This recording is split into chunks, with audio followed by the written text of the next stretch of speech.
लखनऊ के प्रसिद्ध 1090 चौराहे पर हम स्थित थे और यहीं से हमारा मिशन 2022 का आगाज हो रहा है।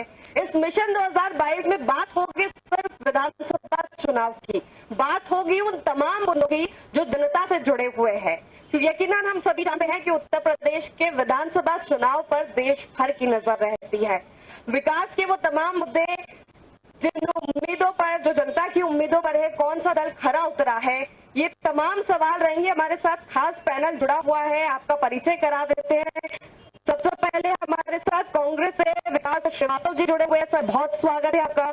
हमारे साथ वरिष्ठ पत्रकार त्रिपाठी जी जुड़े हुए हैं। हमारे साथ विजय जुड़े हुए हैं, बहुत स्वागत है। और सपा से मनोज यादव जी जुड़े हुए हैं।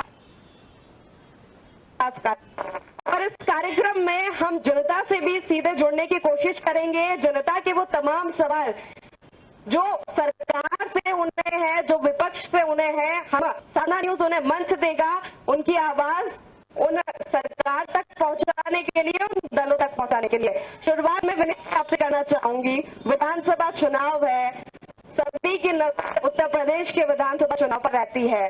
तमाम दल दमखम के साथ मैदान में उतर चुके हैं। योगी जी की भी मुहिम चल रही है, सोच ईमानदार काम दमदार। कितना जुड़ पा रही है जनता से? देखिए, भारतीय जनता पार्टी इस तरीके से जुड़ी हुई है, अपने विकास के जो योजनाएं हैं उनको जिस तरीके से धरातल पर उतारा है, उन योजनाओं के आधार पर जनता से जुड़ी हुई है। अब उत्तर प्रदेश के अंदर कामगारों की सरकार है, न कि कारनामा करने वालों की सरकार है। भारतीय जनता पार्टी ने काम करके दिखाया है, तब हम बात कर रहे हैं कि सोच ईमानदार काम दमदार है। हमने अपराधियों पर अगर कार्रवाई की है तब हम कह रहे हैं कि सरकार हमारी दमदार है। हमने काम करके दिखाया, हमारी सोच जो भारतीय जनता पार्टी की सोच थी कि अंतिम पंक्ति में बैठे हुए व्यक्ति का हम उत्थान करें, हमने उसका उत्थान किया है। डायरेक्ट बेनिफिट अगर हम निचले स्तर तक पहुंचा पा रहे हैं, इसलिए हम कह सकते हैं कि सोच ईमानदार है। और अपराधियों पर बुलडोजर चला करके बता दिया है कि काम दम सोच ईमानदार काम दमदार। मनोज यादव जी के पास आना उतर चुका है, क्या मुद्दे हैं? देखिए, अभी विनीत जी ने बड़ी अच्छी बात कही कि इनका अंतिम व्यक्ति का उदय करने का लक्ष्य बहुत काम दिया है। जो गांव का छोटे से छोटा किसान है उसको उन्होंने नौकरी दे दी कि जाओ खाना खाओ, शाम को सीधा चले जाओ खेत में रखवाली करने के लिए, क्योंकि योगी जी के साथ उनका खेत चरने के लिए लगातार आ जाते हैं। तो विकास तो किया है, इसमें दो राय नहीं, लेकिन इस सरकार को बताना पड़ेगा कि मूलभूत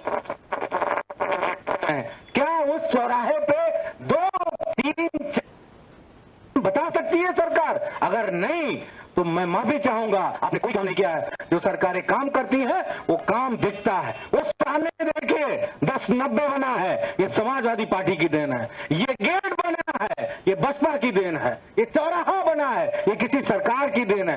ये रोड लोहिया पथ बनी है, ये समाजवादी पार्टी की देन है। इनका क्या है? वो सारे यहाँ नहीं घूम रहे हैं, ना हमारा पशु घूम रहा है। अगर वो घूमते तो शायद ये कह सकते कि हाँ, हमारा कोई काम जनता के बीच में है। बता रहे, आप पूछ लीजिए। हाँ, अब मैं आपके सवाल पे आता हूं। समाजवादी पार्टी अपने मुद्दे पे है, और उस मुद्दे पे जो जनता के मुद्दे हैं, चाहे वो महंगाई हो, चाहे कोरोना की महामारी में मरने वालों की संख्या और उनके साथ जो अन्याय हुआ, जिनकी गिनती तक आज ये सरकार नहीं बता पाई, जिनको समय नहीं दे पाई, किसानों के मुद्दे हो, जो उनकी मांगे हैं, अपने ही काले कानून लेके, अपने ही आप माफी मांग के अपने ही वापस ले लिए, और अभी उनकी जो मांगे उनके साथ समाजवादी पार्टी है। और सबसे बड़ी बात, उत्तर प्रदेश में जिस तरीके से ये बेरोजगारों पर लाठी चला रहे हैं, समाजवादी पार्टी उसका पुरजोर विरोध करती है और उन बेरोजगार लोगों के साथ खड़ी है। उनके अक्षर को इन्होंने डकैती डाल दी। आपने कहा कि कारनामे वाली सरकार, आपने बैकवर्ड का वोट लिया। उप मुख्यमंत्री को मुख्यमंत्री बनना था, लेकिन उनको बनाया नहीं। अरे चलो ना बनाते कोई बात नहीं थी, लेकिन आपने तो उनकी नेम प्लेट उखाड़ दी। कल उन्होंने कहा कि लुंगी वाला गुंडा, आपकी नेम प्लेट उखाड़ी उसी लुंगी वाले ने, आप स्टेज पर बैठा था उसी लुंगी वाले ने आपका मुख्यमंत्री पद भी छीना। अब तो जो चेहरा कह रहे थे कमल का फूल, वो भी अपने चेहरे पे चुनाव लड़ने जा रहे हैं। तो ये बातें सब स्पष्ट है, जनता जान रही है। समय आने पर पूरा हिसाब करेगी जनता। हमारे साथ जुड़ेगी। विनीत जी आपके पास आऊंगी, लेकिन उससे पहले विकास जी से भी एक स्टेटमेंट कहना चाहूंगा। इन्होंने कहा कि ये छीन लिया, वो छीन लिया। हमने इनके पाले हुए गुंडों का सुख चैन छीन लिया है। ये सबसे बड़ा काम किया है। जितने गुंडे, अपराधी, मवाली इनके मुख्यमंत्री आवास में बैठा करते थे, उनका सुख चैन छीना है। और लुंगी की बात करते हैं और जिनको ये टोपी पहनाते हैं, और क्या लोहिया जी कौन सी टोपी लगाते थे? कौन सा लोहिया का समाजवाद है? इन्होंने अपने पिता की, दूसरे की बात छोड़ दीजिए, अपने पिता की साइकिल तक छीन ली। अपने चाचा को साइकिल से गिरा दिया, साइकिल तक छीन ली। और उन साइकिल में अगर अपराधी हवा नहीं भरेंगे तब तक समाजवादी की साइकिल नहीं चल सकती। गुंडे अपराधियों को जब तक ये अपनी पार्टी में ज्वाइन नहीं करा लेते हैं तब तक इनकी साइकिल नहीं चलती है। लेकिन समाजवादियों की अब ये साइकिल अब नहीं चलने वाली। उत्तर प्रदेश की जनता, गांव, गरीब, किसान भारतीय जनता पार्टी के साथ है, क्योंकि उन्होंने योगी जी का विकास देखा है। सबने देखा है कि बिना भेदभाव के, बिना जात पात। विकास जी से मिलेगा। विकास जी, प्रियंका जी के नेतृत्व में कांग्रेस उत्तर प्रदेश में क्या रणनीति बनी? देखिए, 700 से ज्यादा किसानों की शहादत हो चुकी। और कल आपने देखा इसी 1090 चौराहे पर नौजवान साथियों को, युवतियों को लाठी डंडों से, पैर से पुलिस ने रौंदा है। ये रौंदा है आरक्षण के अधिकार को, संविधान में मिला हुआ जो अधिकार था उसको रौंदने का काम भारतीय जनता पार्टी की योगी सरकार ने किया। रहा सवाल वादों का, उन वादों को लेकर अब कांग्रेस पार्टी आदरणीय प्रियंका गांधी के नेतृत्व में उत्तर प्रदेश के समस्त चौपालों पर जा रही है। सवाल है, आपने 70 लाख रोजगार देने का वादा किया था, वो उत्तर प्रदेश के नौजवानों को नहीं मिला। वो कहां गए वो रोजगार? आप वादा करते हैं कि 4.5 लाख रोजगार दिए, पर जब एक आरटीआई लगाता है नौजवान तो उसको कोई जवाब नहीं मिलता है। लगातार महिला हिंसा में उत्तर प्रदेश नंबर 1 पर हो गया है। लगातार आपको चाहे हाथरस की घटना से लेकर के आप लखीमपुर और उम्भा का कांड देख लीजिए। उत्तर प्रदेश में योगी सरकार में कानून का जितना बुरा हाल हुआ है, कानून की जिस तरह धज्जियां उड़ी है, आजाद भारत में सबसे कमजोर और सबसे नकारी सरकार के रूप में भारतीय जनता पार्टी की योगी सरकार आई। और केवल एक विषय है जिस पर आप इस देश का ध्रुवीकरण करना चाहते हैं, जाति और धर्म के नाम पर लोगों को बांटना चाहते हैं, और उसी संकीर्ण मानसिकता से आप अपनी पार्टी को खड़ा करते हैं, अपनी सोच को खड़ा करते हैं। पर उत्तर प्रदेश का नौजवान विकास चाहता है, रोजगार चाहता है। वो 700 किसानों की शहादत का पे एक शब्द भी प्रधानमंत्री जी माफी नहीं मांगते हैं। वो तीनों काले कानून केवल उनकी जमीन हड़प करके करोड़पतियों को देने का विषय था। और उससे भी बड़ा विषय जिसको किसान लेकर आंदोलन रखते 1 साल तक जाला गर्मी बरसात, वो था एमएसपी। एमएसपी को लेकर सरकार ने आज भी अपना रुख स्पष्ट नहीं किया है। उत्तर प्रदेश के समेत पूरे देश के किसानों की आय दोगुनी करने का जो वादा करके प्रधानमंत्री जी आए थे, पूर्ण बहुमत की सरकार बनाई थी, उन्होंने सबसे ज्यादा किसी को चला है तो किसानों को चलाया। आज बुआई का समय है और किसान खाद की किल्लत के लिए परेशान है। बुंदेलखंड में मैं भी गया था पिछले महीने आदरणीय प्रियंका जी के साथ, करीब आधा दर्जन किसान कर्ज से पहले से डूबे थे, अपनी उपज का सही मूल्य नहीं पा रहे थे। किसानों खेती में महंगाई, डीजल और पेट्रोल ने किसानों को बुरी तरह कमर तोड़ दिया है।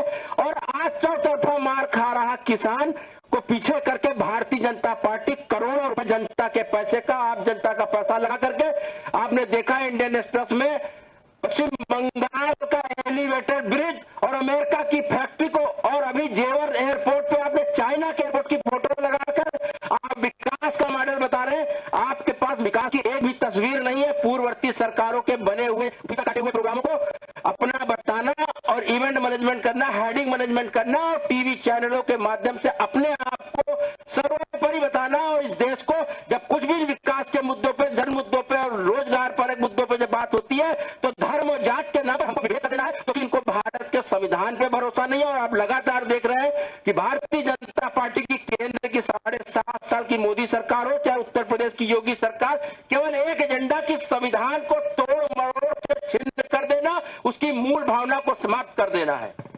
रोजगार के मुद्दे पर भी आएंगे, जाति धर्म के मुद्दे पर भी आएंगे। हमारे साथ वरिष्ठ पत्रकार प्रभात जी जुड़े हुए हैं। प्रभात जी, आरोप प्रत्यारोप की राजनीति।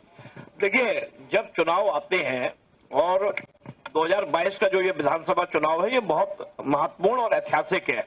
वो इसलिए है कि डबल इंजन की सरकार, जो पार्टी विकास होगा और लोगों को काम मिलेगा। लेकिन मैंने जो देखा है पूरे 4.5 साल तक, मोदी जी 14 में आए, राष्ट्रवाद के नाम पे मोदी जी का जो ग्राफ है वो करिश्माई व्यक्ति हैं, लगातार उनका बढ़ता है और उन्हीं के नाम पे ही भारतीय जनता पार्टी चुनाव लगातार जितने भी चुनाव हुए हैं 2014 के बाद, चाहे वो विधानसभा के हो या लोकसभा का हो, वो जीता है। उत्तर प्रदेश के विधानसभा चुनाव में जिस तरीके से ये मैं 90 के दशक से देख रहा हूं कि यहां पे कोई भी सरकार रिपीट नहीं हुई है, सरकार वापस नहीं हुई है। लेकिन सोच ईमानदार काम दमदार का जो स्लोगन दिया गया है, वो योगी जी का कितना काम करेगा आने वाले वक्त में, ये तो जनता बताएगी। नोटबंदी से लेके, बेरोजगारी से लेके सारी चीजें, जितने भी ज्वलन समस्याएं हैं जनता के सामने हैं। अब उन्हें यह तय करना है कि वो सरकार कौन सी चुने। क्या देश से जो भ्रष्टाचार खत्म हो रहा है, परिवारवाद की जो बात उठ रही है, क्योंकि भारतीय जनता पार्टी लगातार बात कर रही है कि हम जो काम करते हैं 24/7 काम करते हैं, काम पे लगे रहते हैं। कुछ लोग अपने परिवार को बढ़ा रहे हैं, परिवारवाद की वो बात करते हैं, भ्रष्टाचार की बात करते हैं। मूल जड़ से कितना भ्रष्टाचार समाप्त हुआ और कितने लोग परिवारवाद में इन्वॉल्व रहे, ये जनता तय करेगी। और देखिए, सबसे बड़ी चीज क्या है कि जनता को जो है अच्छी सड़क चाहिए, जल चाहिए, पीने के लिए पानी चाहिए, खाने के लिए उसको भोजन चाहिए और छत चाहिए। इन्होंने जो दावे किए हैं, उज्ज्वला योजना से लेकर सारी योजनाएं की सेंटर की गवर्नमेंट, आज अगर विधायक और सांसद अपने क्षेत्र में काम कर रहे होते तो विधायक दौड़ाए नहीं जाते, विधायक या सांसद परेशान नहीं किए जाते, जनता बहुत खुश होती। तो देखिए, परिवर्तन की लड़ाई, अगर चाहे ये परिवर्तन रथ चलाएं, ये विकास रथ चलाएं, लोग बात करें कि अखिलेश ने ये काम किया, अभी जैसे मनोज जी कह रहे थे, ये सब उनकी देन है। बड़ी चीज ये 5 साल में काम नहीं कर सकती है। मेट्रो आई यूपी के अंदर, उसका अधिकार मायावती ने बनाया, बाद में सरकार अखिलेश की आई, पूरा क्रेडिट अखिलेश ले गए। पूर्वांचल एक्सप्रेस में 30% जमीन अखिलेश ने खरीदी, सौदा नहीं हो पाया। अब योगी जी आए, उन्होंने पूर्वांचल एक्सप्रेस बनाया, बुंदेलखंड एक्सप्रेस बनाया, सारी चीजें। तो जो सरकार आती है वो विकास काम करती है। विकास एक निरंतर एक प्रक्रिया है। देखिए, सबसे बड़ी बात मैं एक चीज देखूंगा कि हमारी जो सनातनी धर्म है, जो सनातन धर्म है हमारा, या जो हमारी ये स्थितियां थी देश के अंदर कि जो विलुप्त होती आ रही थी, चाहे वो अयोध्या हो, चाहे वो चित्रकूट हो, चाहे वो जो भी धार्मिक स्थल हो, जब ये मजबूत होते हैं, इनका एक काम होता है तो पर्यटन बढ़ता है, टूरिज्म बढ़ता है। जब टूरिज्म बढ़ता है तो रोजगार बढ़ता है, पैसे आते हैं। तो ये सारी चीजें देखनी होंगी। लेकिन अभी बहुत जल्दी है, जब चुनाव मंच अभी सजेंगे, जब लोग नेता निकलेंगे रैली में, तो मुझे लगता है कि ये विकास काम